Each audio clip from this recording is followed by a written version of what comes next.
This is CSaP's Science and Policy Podcast from the University of Cambridge, where we're bringing you the latest evidence and expertise to improve public policymaking. To stand on the ice shelves of Antarctica or within the walls of the International Space Station is a privilege awarded to an immensely small fraction of the global population. Direct experiences of these remote and isolated spaces are restricted to a small cohort of particular professional groups: scientists, experts, and the early explorers of colonial history. For those that can pay, a growing contingent of Antarctic tourists have begun to leave their mark on the continent. One day, this could even be extended to space. Despite the fact that to many, these spaces will only be knowable remotely, humanity has collated a vast scope of experiences with these two uninhabited zones from afar. They function as an enormous repository of human myth, from the idea of Antarctica in early mythology as a negatively valued foil to the North Pole, to the anchoring role of the night sky in marking time, worship, and ritual practice in prehistoric times. Relationships for these places are also uneven across the world, with those spaces that are considered especially close, the gateway cities of the Antarctic, or celestial sites such as Stonehenge, driving an important part of their identity from this proximity. These zones also extend into our everyday life in modern times, through adverts, through fiction and science fiction, film and TV. There's also an enormous appreciation of their role as global commons. These are spaces we cannot quite conquer, and spaces that no one can yet own. Yet just as human experiences can be meaningful whilst being remote, so too can human damages, often costing us the enrichment that we could otherwise gain from these places. For instance, light pollution presents an increasing threat to the commons of the night sky. Our speakers this week consider how connections can be made and maintained with humans, despite the distance. Hi, I'm Rob Doubleday. This week on CSaP's Science and Policy Podcast, we're discussing human experiences of Antarctica and space. And we're drawing on research in the arts and humanities to help us understand human relationships with these parts of the global commons. You've just heard from Alice Millington, a policy intern here at CSaP.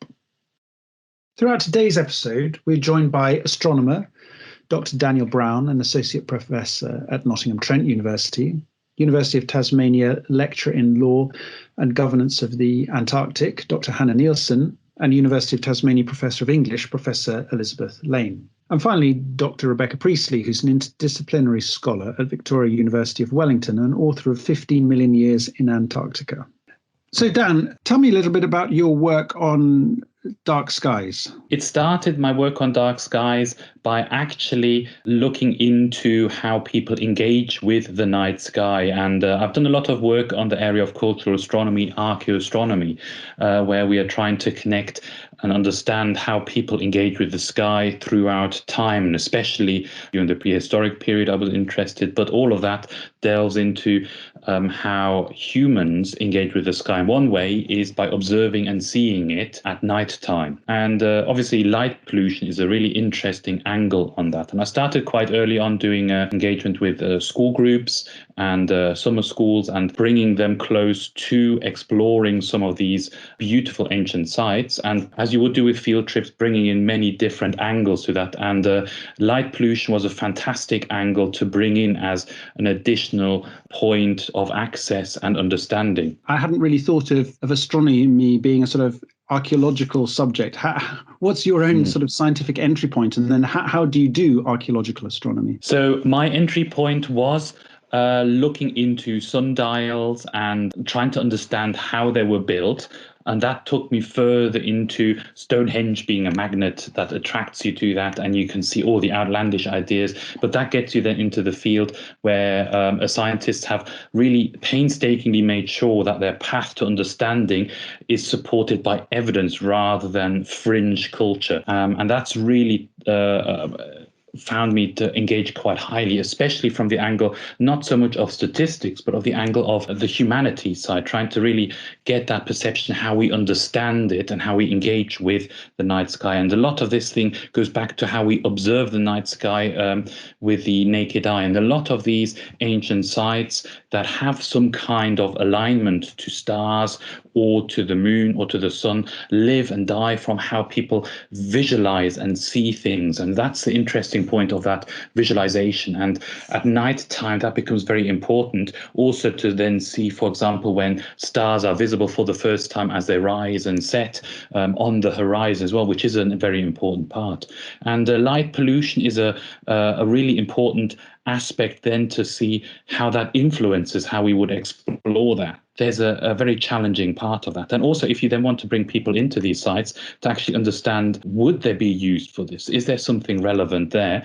It does get quite excluded, that kind of nighttime angle, because you could say currently the majority of people engage with sites and engage with the world mostly during daytime. And if it's nighttime, they turn it into artificial day. So seeing that is with the eyes of, let's say, a prehistoric hunter is something that we are not familiar with. And light pollution is something that sort of puts that veil in front of our eyes and stops us actually engaging with that. So how much sort of enthusiasm do you find when you sort of try and engage people today with the idea that, you know, the night sky and stars are something sort of meaningful to the human experience? So if you open that as a way of exploring sites and engaging with the environment fully to appreciate locations like stone circles or beautiful ancient landscapes where people lived at that time, you have to realize that 50% of the time they were there was nighttime, so they would have seen the night sky.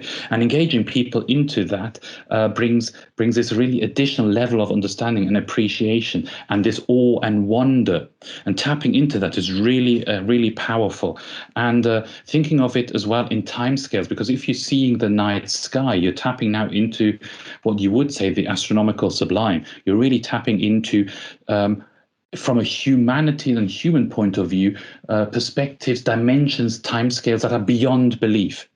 But you're standing on, let's say, a bedrock that might be similar, incomprehensible in timescales and forces at play. So bringing that all together is a really fascinating melding pot of ideas, and bringing that together gives you that tangible part. And engaging with something like the pyramids, with Stonehenge or standing stones or ancient monuments, you're in touch, tangibly in touch with time as it's passed. And that's, again, something that looking into the sky, you're then looking at distances that can only be expressed in something like light years, and you're talking about millions of years, our sun being billions of years old. You're getting into timescales that are beyond belief. And looking, especially if we're talking about light pollution, the faintest object the human eye, without any help of telescopes or so, can see is the Andromeda galaxy, our neighboring galaxy.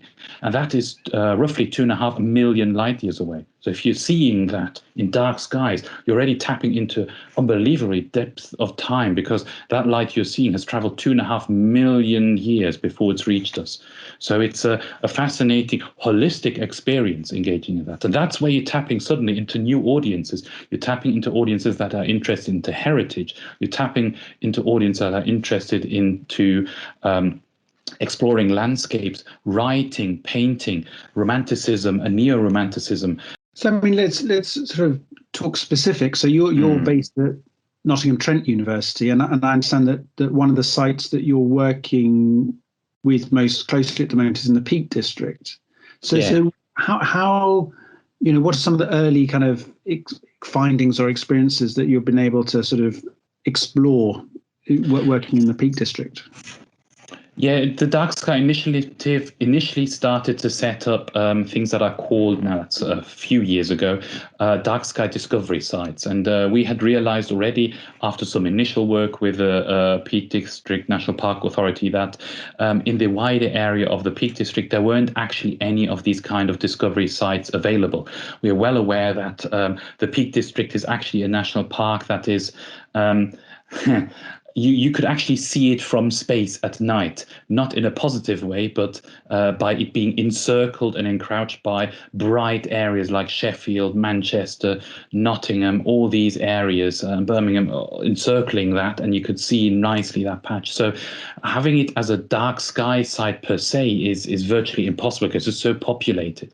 But these dark sky discovery sites were places where you could make a safe environment for people to explore the night sky. And we then worked together with the authority to try to pinpoint certain locations and develop that, find places that were accessible, find places where we could then support with projects, things like basic interpretation panels that are seasonally updated, where people can go to and they can see what is in the sky, linking that, for example, with some UK space involvement as well. And that branched then out into trying to work with a local village that was close associated to a site of interest, of heritage interest, and we combined that to do a kind of experiential walk. We took people for an event from the village. We started off with a planetarium event, to frame the ideas of what people would have seen, how the skies would have looked like, slightly different, still the same, but slightly different,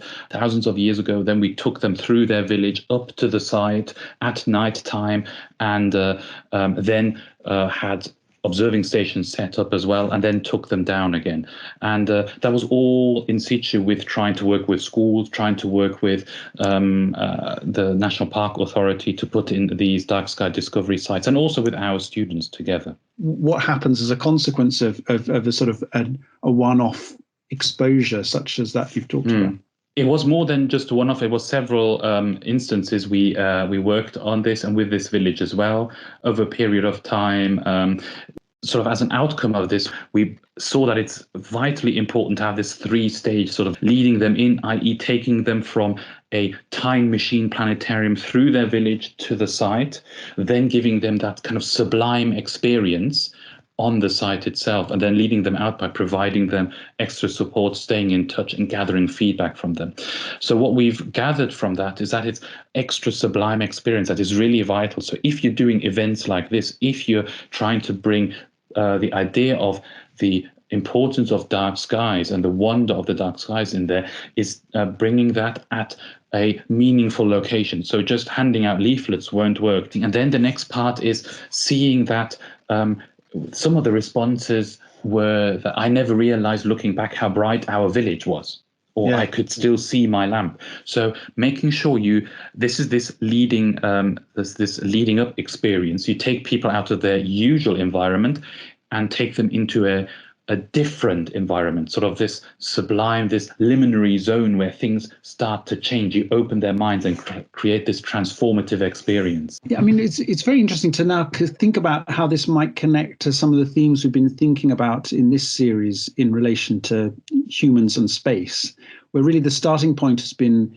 over the last few decades, dramatic changes in technology that have made kind of near Earth orbit much more materially significant to human life. And then thinking about obviously the satellite communication, Earth observation, and then as sort of space as an opportunity for countries to compete and perhaps even come into conflict with each other. And so then as a sort of from a public policy point of view, raising questions about regulating, governing, protecting that space, from space debris, from overexploitation, from kind of from an economic point of view. Do you see any kind of connection between that, the sort of the rise of the sort of space industry now, and the kind of changing public kind of relationship to space that we see through all, entrepreneurs talking about tourism and exploiting satellite communication, and the sorts of kind of sublime experiences that your work is interested in? For one, when I said at the beginning, we have that feeling that our modern Western culture, as we're currently experiencing it and seeing it here, let's say in the UK, years ago you would have said we're sort of detached from the sky. We don't actually have a any kind of heritage linkage we might see with the stars itself. So actually experiencing stars is something through books or through telescopes, through Hubble imagery, so indirect experiences, which are quite powerful, but they're not direct. You're not really seeing it. You're not feeling the cold or hearing the sheep or getting wet feet while seeing it. However, that's changed, I think. What has changed is that we're now getting this kind of link towards extending the environment of space to something that is more our own place, our own habitable zone. We are now really experiencing the night sky, where we might have said beforehand we removed ourselves. The technological advancement of putting ourselves in space has changed that a little bit. So not uncommon is it that people sort of, if the International Space Station flies over, they get excited. They go outside, they see there are people in space. You can see it moving across. That's one thing that has changed. We're now seeing more and more the kind of, you can discuss how interesting it might be overall and sensible, but it is there, the supermoon kind of thing. People are drawn outside. And yes, there's this kind of bookkeeping, it's just numbers, but still it's turned us into some kind of experience going outside there. And also all our engagement with the near-Earth orbits, how debatable they all are and how positive or mostly negative they all are, they still link us towards how we're now engaging with sky. So there is now a experience of night sky and the environment that wasn't there, let's say, a few decades ago. We are in touch with space. I'm in touch with space now. I can pick up my mobile phone and I'm in touch with space, even though I do that not directly. That's absolutely fascinating. And of course, one of the most presumably influential images from space is that of the Earth in recent decades. And so I suppose what you're saying is that human experience of space has always partly been about kind of human life on Earth in one way or another. Indeed, yes. So that's the kind of blue marble picture, which sort of timeline-wise fits nicely into the kind of whole uptake of the environmental agenda. And you could argue that that was one of the cornerstones of seeing what's happened. And there is distinct, clear evidence how going into space, human spaceflight, I think, is so important, because rather than, yes, technological advancement, coming back changes the kind of philosophical viewpoints quite substantially. That's fascinating. Hanne, how does Antarctica feature in public discourse, in public imagination? Yeah, well, I think often when you ask people, close your eyes, think of that word Antarctica, what comes to mind? It's sort of things like penguins, seals, icebergs, and maybe some heroic figures battling in a blizzard in a flat, white environment. I think that does depend on where you are, though. And when we think about Antarctica, and we've got different nations that have different claims on different parts of the continent, I'm speaking to you today from Australia, which considers 42% of Antarctica the Australian Antarctic territory. And that means that there's a really strong interest in keeping Antarctica alive in the public imagination here. So sort of that repeating of stories, whether it's heroic era stories of these early explorers, or whether more recently it's stories of scientific endeavour, that often call upon those narratives, firsts, the first to drill an ice core to a million years, or whatever is these frontiers of knowledge as well. So I think that's what often comes to mind. What doesn't often come to mind is also quite interesting, though, because Antarctica is a workplace. It does have people down there. We've got about 5,000 people in summer and 1,000 in the winter. So that human side doesn't often get considered. Those people are coming from all around the world, or from those countries that have standing scientific stations in Antarctica. Where are these people coming from? Yeah, they're coming from a whole range of different nations. One of the ways to get down to Antarctica is with a national Antarctic program. There's sort of a high concentration of those on the Antarctic Peninsula, so south of South America, but they're dotted all around the continent. And many of those are dating back to sort of the 1950s. And the International Geophysical Year. And a lot of them are using international cooperation sort of underpinning what they do as well. So just because it's a station that's run by one nation doesn't mean everyone there is from that nation. They'll be bringing in scientific expertise from others too. So just to get a handle on this idea of Antarctica in the public imagination, you've talked about it varying from country to country. Do you have a sense of how it varies between countries? You talked about Australia having a sense that, there is an Australian relationship with Antarctica, and therefore there being some sort of national pride or national story of engagement or, competition.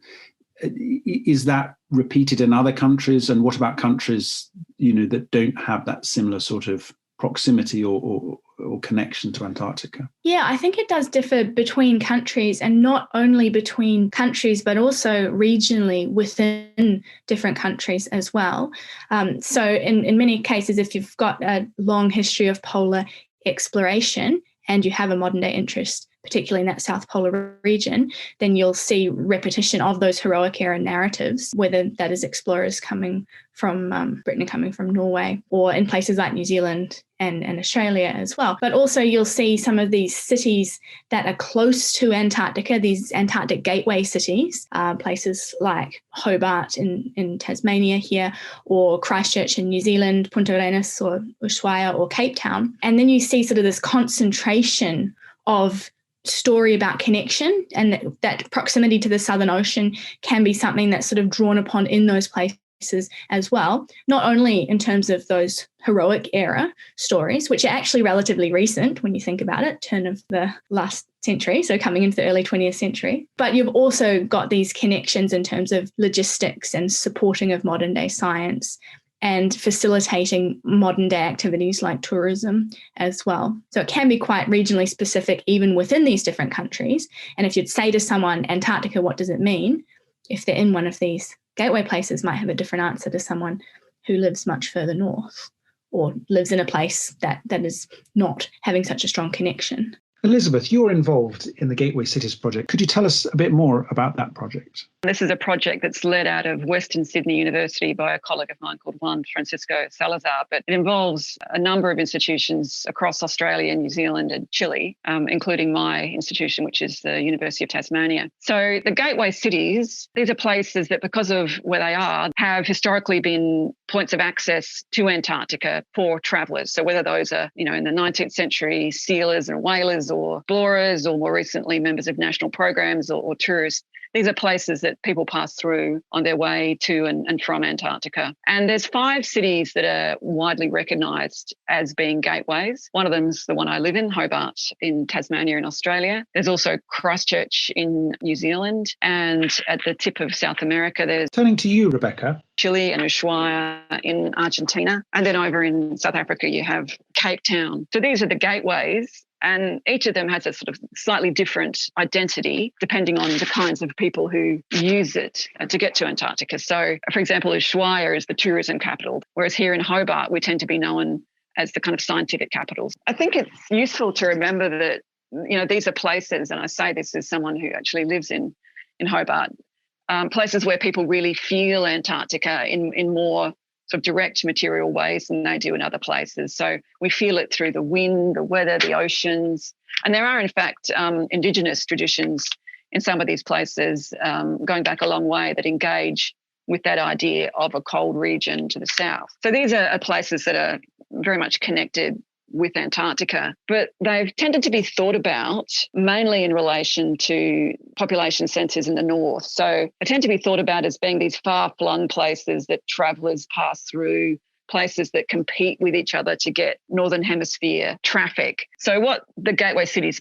project, we actually called it the Antarctic Cities project, because we wanted to get away from the idea of it just being a gateway. We wanted to challenge the way that we think about these cities in relation to Antarctica and to each other, and to put them in better touch with each other so they can learn from each other and work together. And we wanted to think of them as not just exit points, not just entry points, but places where citizens themselves have a strong relationship with Antarctica, where they have a sense of custodianship. That's a concept that became quite prominent in the project towards Antarctica. So we looked at things like how Antarctic values like sustainability are manifested in these cities, and we developed a series of tools working with local councils to gauge the strength of relationships with Antarctica. We did a series of surveys, and perhaps the most visible thing that we did was that we selected one young person in each city to represent that city, and we took those 5 young people as a group to Antarctica, to King George Island, which is at the tip of the Antarctic Peninsula, and we spent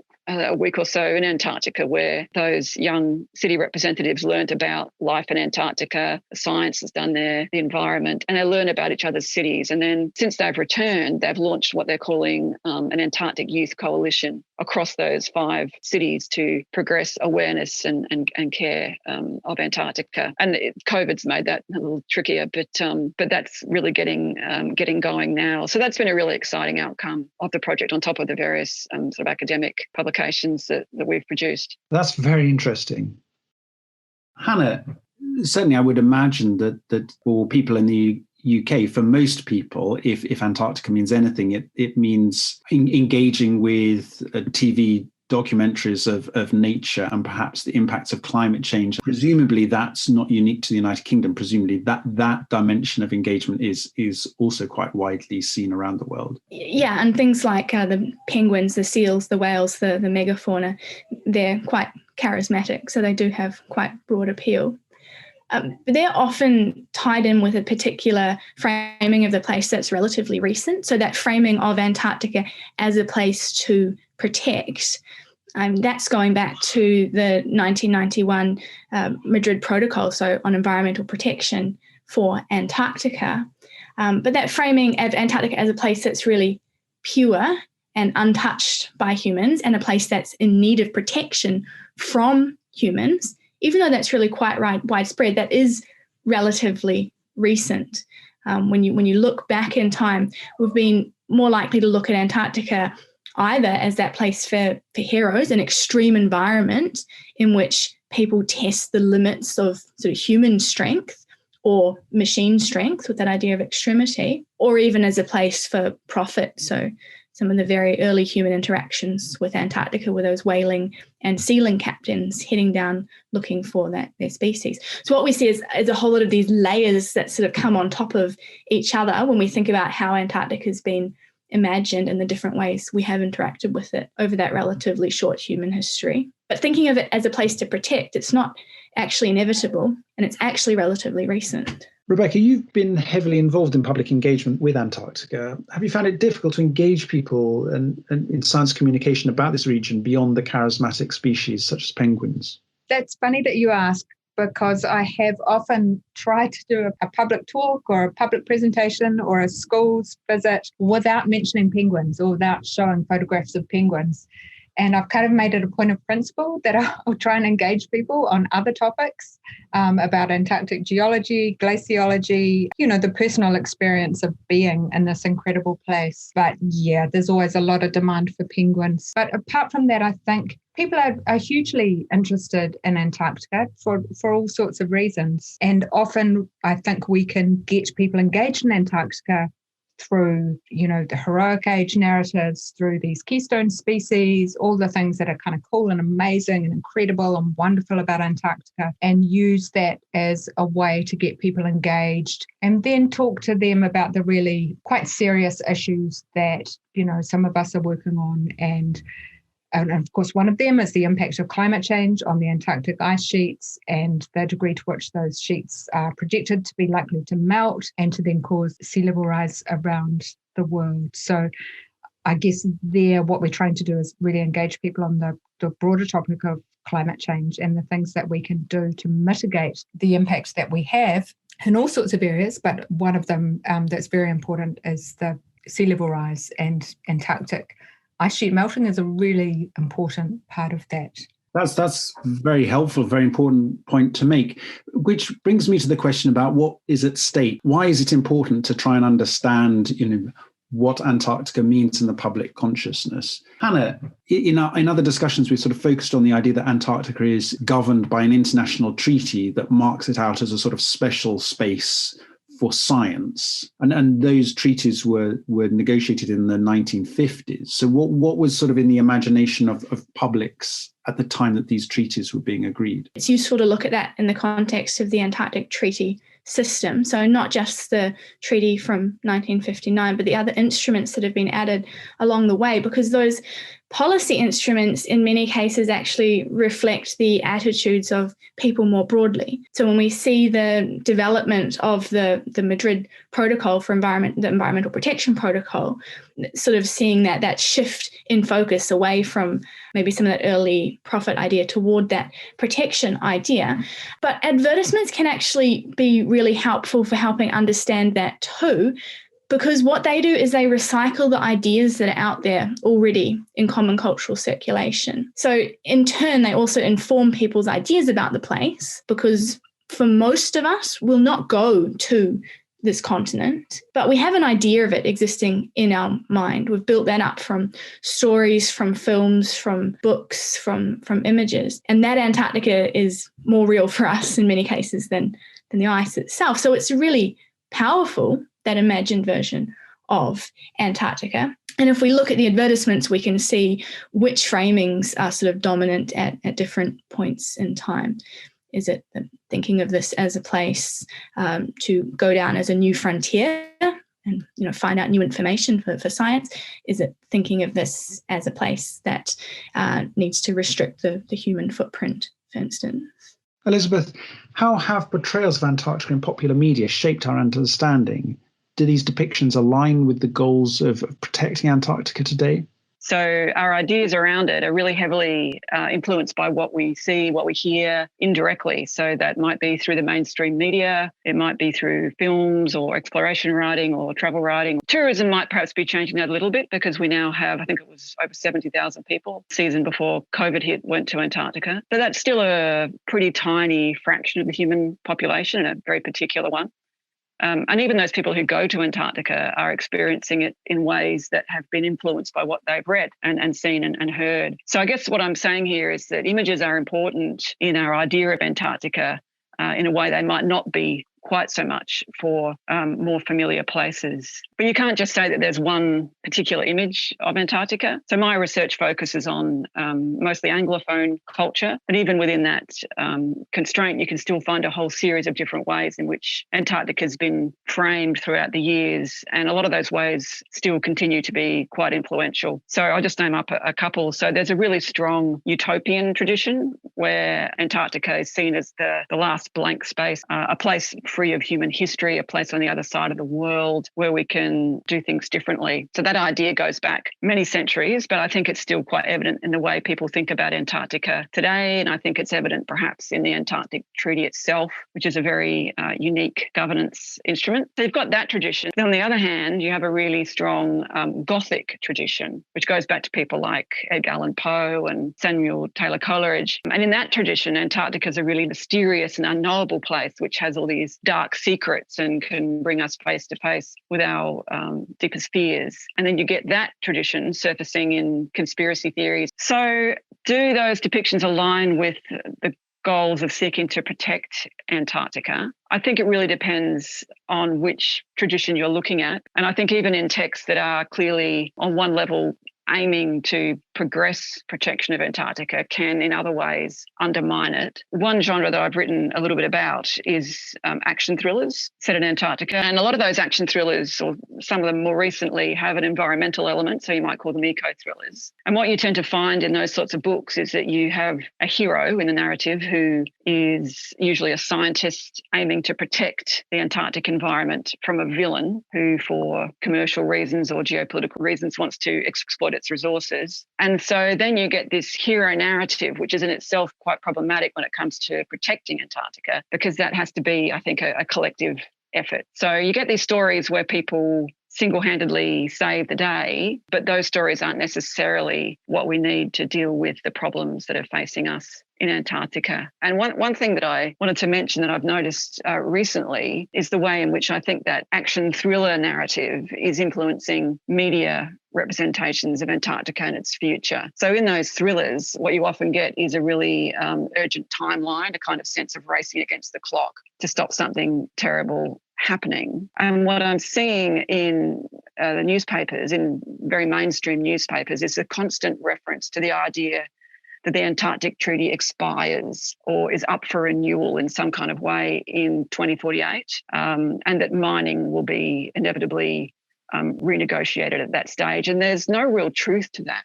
there are some changes to the environmental protocol to the Antarctic Treaty that happen at that time, but nothing expires, nothing needs to be renewed. The treaty is indefinite, the mining ban is indefinite, and yet we get this myth hanging on really tenaciously. And I think that one reason for that is that the myth speaks to this kind of thriller narrative in which we're racing against the clock to 2048. And I really worry with that myth of there being a kind of end point to our protection of Antarctica, that it will sort of bring about its own reality by creating this sense of tension around what will happen. In that sense, I think depictions, sort of narrative art, ways that we think about things in stories can really matter in a really practical sense. Hanne, you've argued that it would be important to think of Antarctica as a place for kind of wider public engagement, that sort of wider public have a stake in Antarctica, rather than thinking of it as a sort of excluded special place for science and for scientists. I wonder if you could elaborate on that point, on why you think that is the case. Yeah, I do. I think that it's really important that even though we might think of Antarctica as a place for science and scientists, it's actually not just scientists who have a stake in the future of this continent. It's a place that it actually affects the global system. I mean, with climate change, that has been a bit of a driver for changing perceptions as well, not just changing environments, but changing how we think about how humans interact with those. And that recognition that Antarctica is part of a global climate system. What we do at home has impacts down there, but also in some examples of theatre, for instance, sort of dramatising that idea that what happens in Antarctica has impacts back home as well, whether that's to do with rising sea levels or sort of other implications. I do think it's really important that we're interrogating these imagined versions of that place. What is it that we are thinking is important? Also, if we're thinking that protection for Antarctica is something we'd like to see continue, protection is not something that's inevitable for the Antarctic. And protection is sort of predicated on having an understanding of that place and then caring about it as a result. But I think it's a bit broader than that as well, because it's not just scientists who are holding the keys to the future of Antarctica or the future of the planet more broadly. That's a really human question. What kind of a future do we want to see?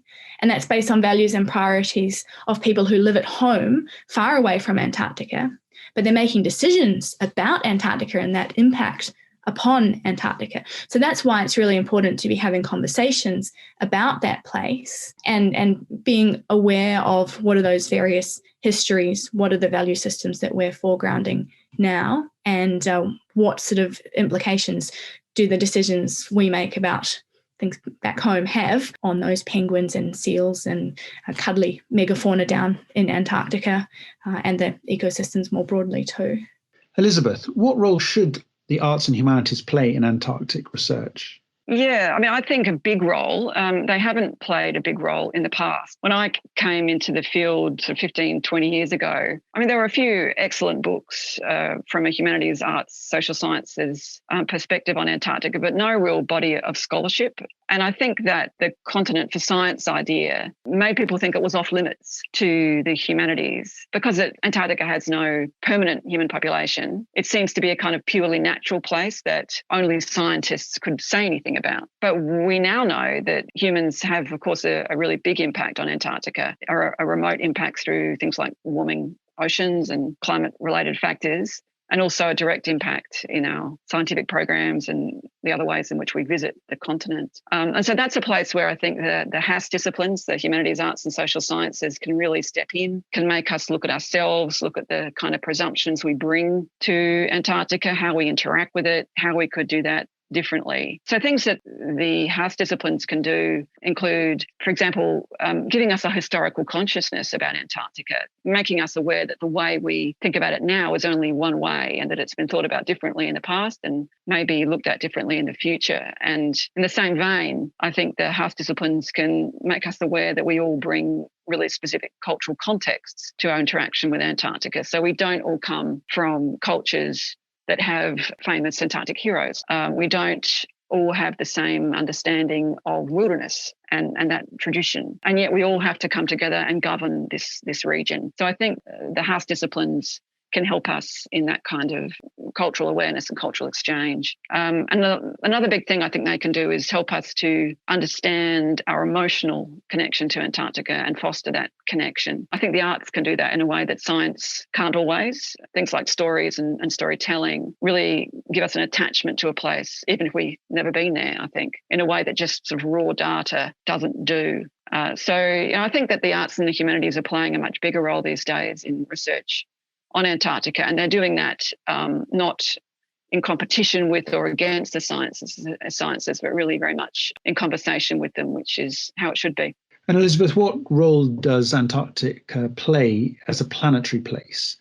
What can those working in other remote areas and global commons learn from your research? Yeah, I use this term planetary place to describe not so much, well, partly Antarctica, but more the pole. And what I mean by that, a planetary place, is one that on the one hand reminds us of our planet in a holistic sense, but also reminds us of our planet's relationship with other planets and with the cosmos, if you like. So if you think about something like the South Pole, it doesn't make a whole lot of sense as a place in the traditional understanding of that term. When Roald Amundsen arrived there for the first time in 1911, he had no way of even knowing where the South Pole was. I mean, he'd made his calculations, he knew he was in the rough vicinity, but he had to send skiers off in different directions in the hope that one of them would get close to it, because there's no visual or material indication of where that place is. It's an ice plateau. So the pole really only makes sense as a place in reference to the skies, sort of in astronomical terms. And that's a way in which, it's a planetary place. And it was in that context of astronomy, if you like, that the idea of the pole came into being. So the ancient Greeks thought that the cosmos rotated around an axis, which they called polos or pole. And then the terrestrial poles were the places where, when the idea of a round Earth was accepted widely, then the terrestrial poles are the places where that axis meets the Earth's surface. So if you like, they're places where the celestial sphere meets the mundane. So you have the pole as being this planetary place, and then you had the fact that the Antarctic environment, more generally, the kind of cold, harsh environment, is a really good analogue for other planets, and particularly Mars. So you get NASA and other research organisations using it to test instruments, using it to get data on how isolated human communities survive in that kind of environment.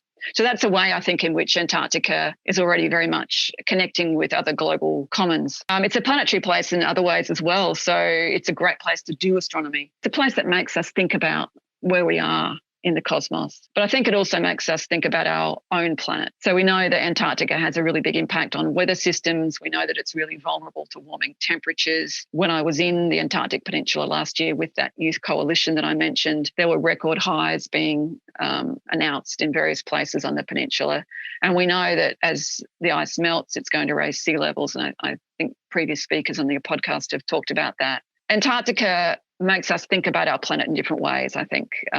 It makes us think about the impact we're having, and it makes us think about the universe that the planet's located in. So even though the South Pole is thought about as the most remote and the most marginal place on Earth, I'd say that it's also in our imaginations, it's a place that connects us to other places. Hanne, how do you think about your own work making a contribution? As I understand it, a lot of your work has looked at the framing of Antarctica in advertisements, which are presumably that sort of you studying and describing things that have been developed for commercial or other kinds of interests that have just used cultural kind of narratives at hand to advance whatever the commissioner of that advert wants advanced. How do you want to see your research actually sort of contribute actively to the debate at the moment? Are there ways that you can see that kind of humanities scholarship contributing to the kind of policy and public discourse about Antarctica at the moment? Yeah, I think that the contributions that can be made by the scholars within the humanities and the social sciences are hugely important to these wider debates. We deal with people and sort of human perceptions and cultural outputs, whether that's advertisements, which is sitting in that commercial space, or whether it's things like theatre or literature or art or music. What all of these aspects are doing is helping to build up that version of Antarctica that we carry around in our heads every day back home, and being aware of what is that Antarctica that we have within us. That's what we're carrying into these discussions about, protection, or what kind of activities can we do down in the Antarctic as well. So I think it's really important to be bringing on board these colleagues from those disciplines also into wider projects as well. And that's something that we're seeing happen more recently, particularly under the Scientific Committee on Antarctic Research, or SCAR. So many of their new larger projects are focusing on bringing that interdisciplinary expertise together, and right from the start as well. So are we asking the right questions? And how do we go about gaining a deeper understanding of this place, this icy continent at the bottom of the world? But building those research teams as being collaborative and interdisciplinary right from the start can help you to see, am I asking the right questions? And then if you're looking forward to those various different futures, that can also help you see, well, where are we actually steering towards, whether that's having an understanding of what's happening with sea level rise, or having an understanding of what people want to be seeing happening with this place and why they care about it, and also why or how it's being communicated more broadly, that idea of why you should care about it. Rebecca, how well do you think Antarctic science about marine issues, about climate change, is currently being communicated with the media and with public policy?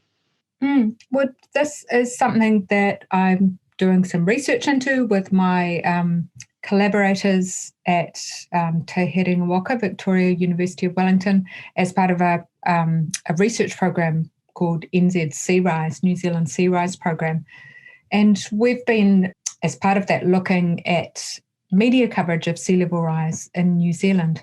And it's interesting to look at the way that the media really latches on to some extreme projections and scenarios, and really gives voice to people who are projecting quite catastrophic scenarios. So, for example, a couple of people internationally and in New Zealand have talked about 5 metres of sea level rise by 2100, by the end of the century. And that's really outside of the scientific consensus on this issue. The IPCC consensus, and most scientists are saying, 1 metre, maybe 2 metres at the absolute most.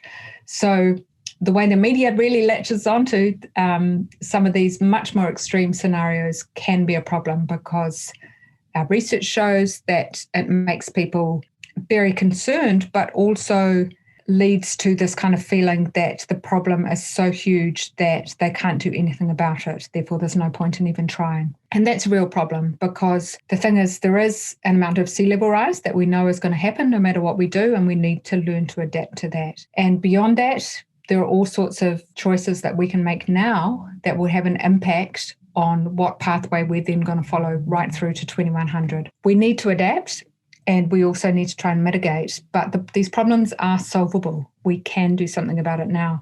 So some of the media coverage has really worked against that by, I guess, frightening the public and talking up some of these catastrophic, scientifically implausible scenarios. We're nearly out of time, but is there anything else you'd like to add just before we finish? Here in New Zealand, we are very much aware of Antarctica. We are close to it. It can be a 5-hour flight, and it's very much part of our culture and national imagination. And I know that that's not the case for every country in the world. But the thing is that what happens in Antarctica over the rest of the century, and I'm talking about the melting of the ice sheets, melting of the West Antarctic ice sheet in particular, is going to impact on every nation with a coastline. And that is because of the impact of the melting ice sheets have on sea level rise around the world. So Antarctica is hugely important to all of us, to everyone who lives near a coast, and to every country that has citizens and infrastructure on the coastline. That's very interesting. Thank you all for joining us today, and thank you for listening. We'll be back next week with the final episode in this series, during which we'll be discussing geopolitics in Antarctica, near space, and deep ocean environments. CSaP's Science and Policy podcast is a production of the Centre for Science and Policy at the University of Cambridge. The series is hosted by me, Rob Doubleday, and is produced by the fabulous Kate McNeil, with the excellent support of 2 PhD interns, Alice Millington and Anthony Lindley. You can learn more about CSaP's work by visiting us on Twitter at CSciPol or visiting our website www.csap.cam.ac.uk. If you have any feedback about this episode or ideas for issues we could explore in future episodes, please email us at inquiries@csap.cam.ac.uk. Thanks for listening.